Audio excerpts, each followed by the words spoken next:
Hello दोस्तों, नमस्कार। क्या हालचाल। आज 29 मई दिन बुधवार, हिंदी तिथि कृष्ण पक्ष षष्ठी। चलिए फटाफट आज की बड़ी खबरों पर नजर डालते हैं।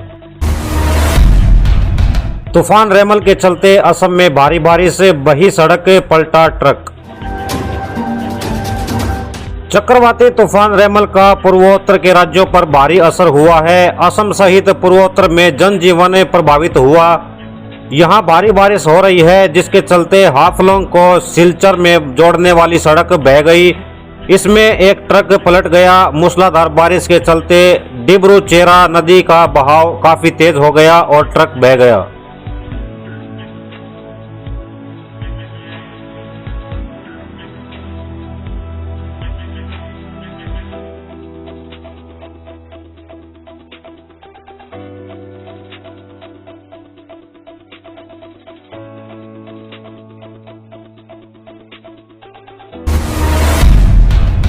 चार 400 सीटें मिली तो ईदगाह की जगह कृष्ण जन्मभूमि, बोले सीएम हेमंत। लोकसभा चुनाव भले ही अपने अंतिम चरण में पहुंच गया है, लेकिन नेताओं की विवादित बयानबाजी लगातार जारी है। असम के मुख्यमंत्री हेमंत बिस्वा शर्मा का कहना है कि अगर बीजेपी को 400 सीटें मिली तो मथुरा में ईदगाह की जगह श्री कृष्ण जन्मभूमि का निर्माण होगा और काशी में ज्ञानव्यापी मस्जिद की जगह भव्य मंदिर बनेगा। देखें ये वीडियो। हम पीओके को भारत लाने का काम करेगा, ये हमारा वादा है। भाइयों और बहनों, राम जन्मभूमि तो हो गया, लेकिन भारत में कृष्ण जी का भी भारत में ही जन्म हुआ थे। मथुरा में जो हमारे कृष्ण जन्मभूमि है, वो कृष्ण जन्मभूमि तोड़ के औरंगजेब ने शाही ईदगाह बनाया था। औरंगजेब ने हमारे काशी में ज्ञानव्यापी मंदिर को तोड़ के ज्ञानव्यापी मस्जिद बनाया था। हमारा वादा है, हम जब 400 सीट मिलेगा, हम शाही ईदगाह का जगह में हम मथुरा में भी कृष्ण जन्मभूमि बनाऊंगा। हम काशी में भी ज्ञानव्यापी मंदिर बनाने का काम करूंगा। बीजेपी की बेस्ट परफॉर्मेंस से बंगाल में पीएम मोदी ने बताया दावे का आधार। प्रधानमंत्री नरेंद्र मोदी ने कहा कि पश्चिम बंगाल में टीएमसी अस्तित्व की लड़ाई लड़ रही है। आपने देखा होगा कि पिछले विधानसभा चुनाव में हमें 3 सीट से 80 तक बंगाल की जनता ने पहुंचा दिया था। हमें लोकसभा में भी पिछली बार भारी बहुमत मिला था। इस बार बीजेपी के लिए पूरे भारत में बेस्ट परफॉर्मिंग स्टेट पश्चिम बंगाल होगा। एक तो मुझे लगता है कि एनआईए के जो फुट सोल्जर्स हैं, एक बार उनको वेरीफाई कर देना चाहिए कि वो कहां से रिपोर्टिंग आपको भेजते हैं।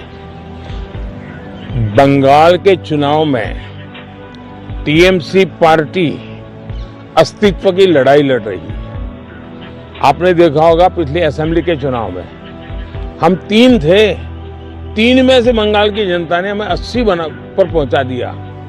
हमें लोकसभा के अंदर भारी बहुमत पिछले चुनाव में मिला था। इस बार पूरे हिंदुस्तान में द बेस्ट परफॉर्मिंग स्टेट कोई होगा तो पश्चिम बंगाल होने वाला है। भारतीय जनता पार्टी को सर्वाधिक सफलता पश्चिम बंगाल में मिल रही है और पश्चिम बंगाल का चुनाव एक तरफा है। जनता जनार्दन उसको लीड कर रही है और उसके कारण सरकार में बैठे हुए लोग, टीएमसी के लोग बौखलाए हुए हैं। लगातार हत्याएं हो रहे हैं, हमले हो रहे हैं। भाजपा कार्यकर्ताओं को चुनाव के पहले जेलों में बंद कर दिया जा रहा है। ये सारे जुल्मों के बावजूद भी मतदान भी जनता ज्यादा कर रही है और वोट भी ज्यादा हो रहा है।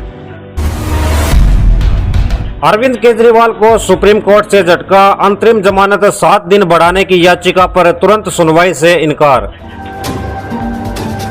पिछले दिनों सुप्रीम कोर्ट ने अरविंद केजरीवाल को मौजूदा आम चुनावों के प्रचार के लिए 21 दिनों की अंतरिम जमानत दी थी, जिसकी समय सीमा 1 जून को खत्म हो रही है और उन्हें 2 जून तक आत्मसमर्पण करने का निर्देश दिया गया था। अदालत की वैकेशन बेंच ने मंगलवार को केजरीवाल की अंतरिम जमानत की अवधि में 7 दिन बढ़ाने से संबंधित याचिका पर सुनवाई करने से इनकार कर दिया है। 7वें फेज की वोटिंग से पहले जुबानी जंग हुई तेज, देखें बीजेपी और कांग्रेस में वार पलटवार। लोकसभा चुनाव 2024 अपने अंतिम पड़ाव में प्रवेश कर चुका है। 1 जून को 7 राज्य और 1 केंद्र शासित प्रदेश कुल मिलाकर 8 राज्यों में 57 सीटों पर वोट डाले जाएंगे। वहीं 7वें चरण से पहले गृह मंत्री अमित शाह ने बड़ा बयान दिया है। इसके अलावा राहुल गांधी ने भी पीएम मोदी पर निशाना साधा है। भाइयों बहनों, 4 तारीख को मोदी जी की भाजपा की एनडीए की विजय निश्चित है और 4 तारीख को दोपहर को आप देख लेना, ये राहुल बाबा के लोग प्रेस कॉन्फ्रेंस करेंगे कि ईवीएम के कारण हम हारे। नरेंद्र मोदी जी, ये जो आप डिसीजन लेते हो, ये बड़े बड़े निर्णय लेते हो, ये आप कैसे लेते हो? तो नरेंद्र मोदी जी का जवाब आता है, पहले सोचते हैं थोड़ी देर, ऐसे सोचते हैं, थोड़ा टाइम लगता है और फिर कहते हैं ये जो निर्णय होते हैं इनको मैं नहीं लेता, ये परमात्मा लेता है। मुझे परमात्मा ने ऊपर से भेजा है, मैं बायोलॉजिकल नहीं हूं, मैं परमात्मा का मैसेंजर हूं, उनका काम करने आया हूं। धर्म के आधार पर मिलने वाला आरक्षण कतई बर्दाश्त नहीं, समीक्षा करेंगे। मुस्लिम रिजर्वेशन पर बोले deputy CM Maurya. Deputy CM Keshav Prasad Maurya ने कहा, उत्तर प्रदेश में आरक्षण में मुस्लिम जातियों को लेकर समीक्षा होगी। यह देखा जाएगा कि उन्हें किस आधार पर ओबीसी की श्रेणी में रखा गया है। उत्तर प्रदेश की सरकार मुस्लिम आरक्षण की समीक्षा करेगी। धार्मिक आधार पर मिलने वाले आरक्षण को हम कतई बर्दाश्त नहीं करेंगे और सरकार इसे 4 जून के बाद देखेगी। हत्या मामले में डेरा प्रमुख राम रहीम बरी, हाईकोर्ट ने सीबीआई कोर्ट का फैसला पलटा। पंजाब एवं हरियाणा हाईकोर्ट ने सीबीआई कोर्ट के फैसले को रद्द करते हुए ये फैसला सुनाया है। इससे पहले सीबीआई कोर्ट ने रंजीत सिंह हत्याकांड में डेरा प्रमुख गुरमीत राम रहीम सहित 5 दोषियों को उम्र कैद की सजा सुनाई थी। नरेंद्र मोदी, धोनी, तेंदुलकर टीम इंडिया के हेड कोच के लिए पहुंची ये 3400 एप्लीकेशन। भारतीय क्रिकेट कंट्रोल बोर्ड बीसीसीआई को हेड कोच पद के लिए करीब 3400 फर्जी आवेदन मिले हैं। इनमें नरेंद्र मोदी, अमित शाह, सचिन तेंदुलकर, एमएस धोनी, वीरेंद्र सहवाग, अभिनेता शाहरुख खान के नाम भी शामिल है। आसमान से आग, धरती से निकल रही ज्वाला, 49 डिग्री पर उबल रही है दिल्ली। सोमवार को मुंगेशपुर मौसम केंद्र में अधिकतम तापमान 48.8 डिग्री सेल्सियस दर्ज किया गया। वहीं दक्षिण पश्चिम दिल्ली के नजफगढ़ में अधिकतम तापमान 48.6 डिग्री सेल्सियस दर्ज किया गया, जो सामान्य से 8 डिग्री अधिक है।